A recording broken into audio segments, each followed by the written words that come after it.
All right, so Will, we just finished up this series, He Is More. But you know, I know that so many times we look at and we think about, hey, there's so many more topics, so many things that we could talk about.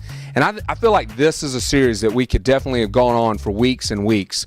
So why don't you tell us a little bit about some of the things that maybe came up, maybe you thought about, but you just didn't have time to put into a message in this series. Yeah.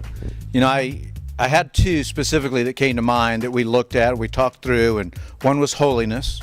Because when we think about God and holy, that word's set apart, and there's nothing else like Him. And, you know, that certainly is one that could have made the cut. And then when we looked at presence, that He is just omnipresent. He is just everywhere. He's anywhere that He wants to be. And that's just so far beyond our mind's ability to comprehend, because He is more. And, you know, those were just two of the ones that we looked at and went, you know what, do we end up doing something with this or not? But we ended up just stopping at the four that we came up with. Yeah, I think that was great. And, you know, as I think about this last 4 weeks, you know, I think there were just some great moments, some great things. But what did you take away? When you look back at the series, you know, sometimes we as speakers, it even speaks to us. What was maybe one of the things that spoke to you the most out of this series? You know, for me, it really was this culmination that when you think about who God is, that God's not just one thing.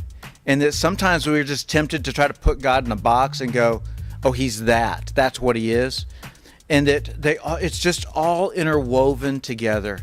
And so it was almost difficult for me to give the messages without actually speaking to the other pieces all the way through, because it's just a cumulative thing of who God is, and you can't really separate one from the other.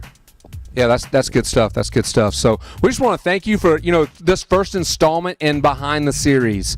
It's just going to be cool to kind of be able to look back and look at some things that came into play and maybe we thought about, and that can help people go even beyond what we talk about in a series. So.